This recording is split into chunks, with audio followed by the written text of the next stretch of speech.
Hi, people. Once again, another straight talking session. This week, we have Chief Executive David Wilton from TPAS Cymru. Hello. And we're very grateful for his time. So this is Kath from the Scrutiny at Newydd, and we'll get straight on to David now. Thank you, David. Good morning to you. Morning. And do you mind if I ask you the first question? Of course, yeah. No, that's great. Right. Could you please tell us a little bit about yourself, your role at TPAS Cymru, and what TPAS aims to do? So, if you're not familiar with TPAS Cymru, we were founded in Wales by tenants probably about 30 years ago.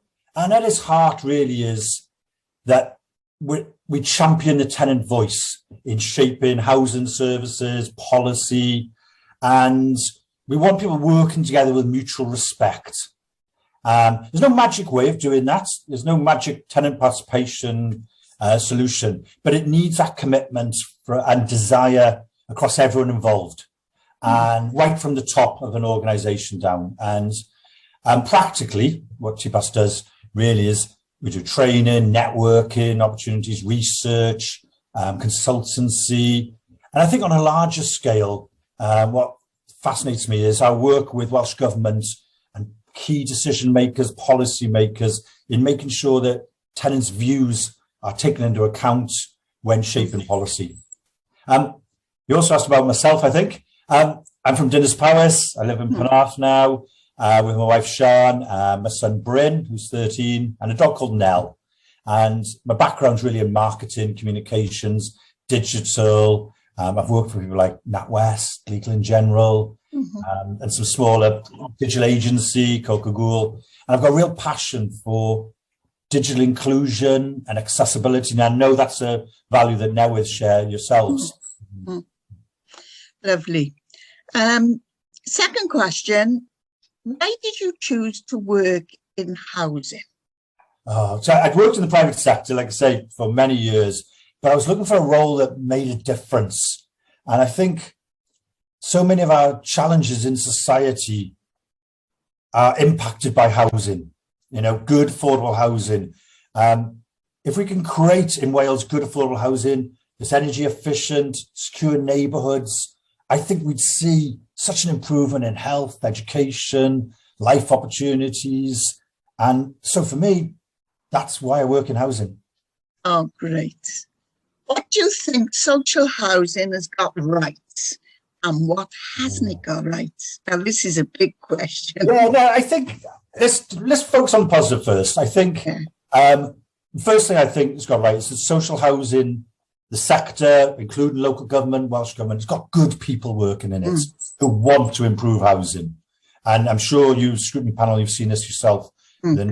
And that's a good basis for a start, isn't it? Yes. I think also over the last 15 years, the sector's done a lot of good work to get housing up to a better standard. It was needed, and I think we're ahead of our game now. When you see some of the shocking stories that are coming out on ITV News at the moment in England. Yeah. And I think the other good thing is, I think there's a strong commitment across the sector to decarbonisation within housing. So this isn't just about reducing carbon emissions. It's about creating warmer homes, reducing fuel bills for tenants. And I'm quite excited by that. Futuristic. Yes, exactly. But I just want to say everything's right. I think one of my concerns on TPAS is around rent setting policy. It doesn't feel fair at the moment. We're seeing year on year, probably for the last decade, above inflation rises. And that's not sustainable. And I struggle with some of the justification for these rises. Tenants across Wales often tell us that they feel pressured with these rent rises that are effectively building new homes and they're not seeing the benefit from it. It's a complex subject, but I think we haven't got that right at the moment. And there's room to get it right. Absolutely. Yeah. And I think also what we haven't got right at the moment is that consistency of tenant engagement by landlords across Wales. Some good work going on, you're an award-winning organisation for your tenant participation. But I think there still needs to be done more around the culture of the whole organisation and embedding tenant participation. Totally agree. So, I agree with you. Well, it leads us to the next question, David. If you were housing minister for a day, what new law would you pass? Well, no, housing minister for the day, right? Where do I start with this? I think I'm going to go for a personal and a TPAS one. So, personally for me, I think we need to address some of the society challenges around second homes and this trend of turning housing into holiday lets. We're losing so much housing stock at the moment, good quality family homes to the tourist sector. So I would close some of those loopholes, tax loopholes, and look at the taxing of some of these things to use that to build more social housing.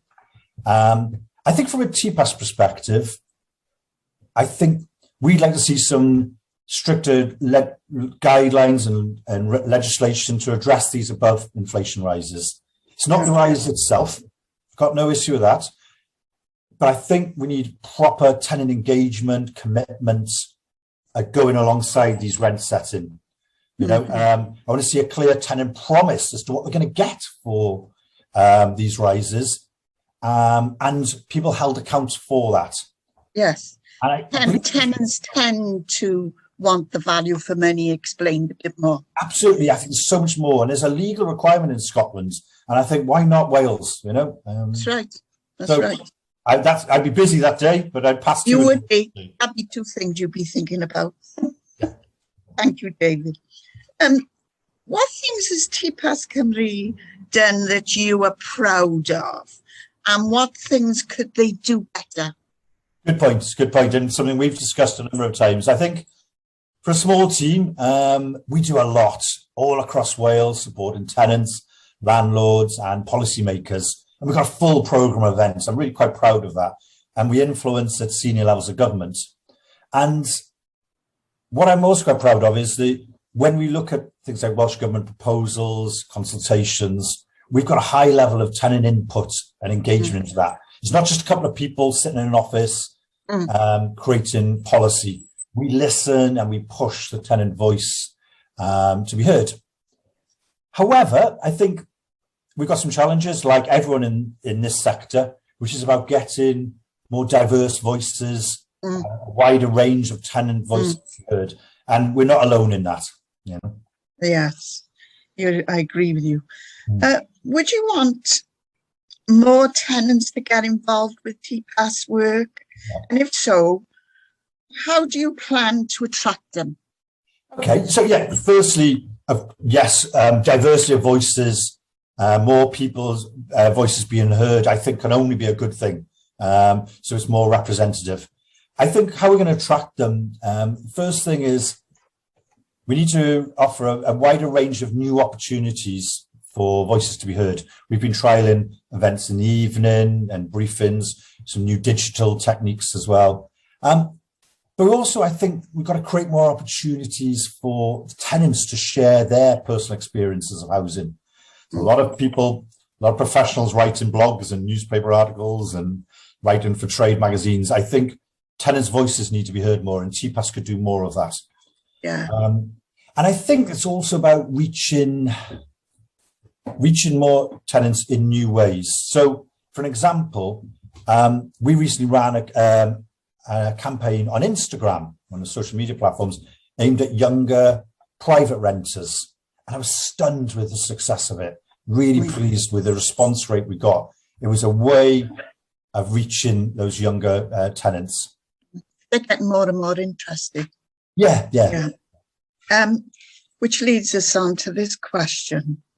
What are the key things tenants need to have a stronger say on that they don't have now at the moment?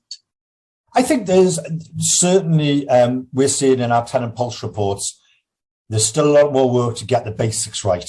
You know, repairs done, communications with tenants, how landlords' plans for improvements and how they're going to tackle some of these big projects like retrofits and things.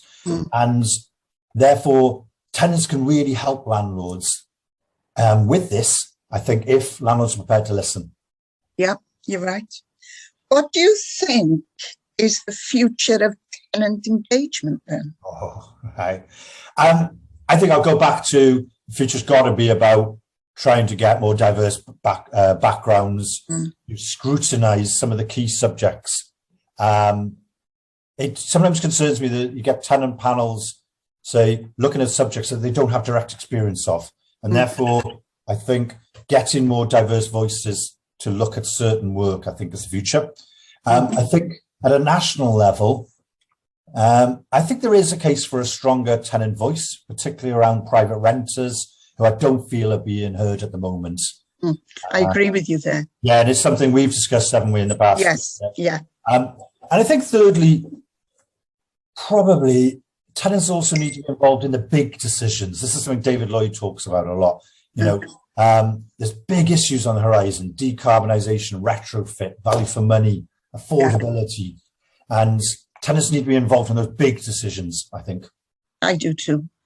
Well, I'm coming to the last question. All right. Why is tenant scrutiny important to landlords? Oh, it's so important. And it's so important. I don't think landlords realise the value of it sometimes. It's important to the tenants because they're the people who pay for these services. And I think it's a real opportunity, scrutiny, to look at these in detail, how they're delivered, what are the outcomes, and especially, does it meet the tenant needs? I think that's something we need to keep asking ourselves. And does it provide value for money, as you've mentioned? Just because the service is provided and it's done well, doesn't mean it says value for money. So scrutiny also shouldn't be limited to current services. I think there needs to be opportunities for tenants to scrutinise and ask those questions about, you know, how the landlord is performing, scrutinise new proposals as well, long before it hits the boardroom. Scrutiny come before any board discussing and making decisions, and so you can really provide that valuable input. Yeah, I'm pretty lucky because we do get to do that. Yeah. It's just trying to get it over now to everybody else. It's that consistency across Wales, isn't it? Yeah. And well, thank you, David. It's been very interesting. And I have to say, I do congratulate you because I'm a big admirer of TPAS. Thank you. I love all the training events you put on. Yeah. I love the conferences. I'm just hoping that we get some new tenants to come along and see what you do. I hope so, yes. Thank you. Thank you. Yeah. Thank you very much. No, thank you. It's been a pleasure.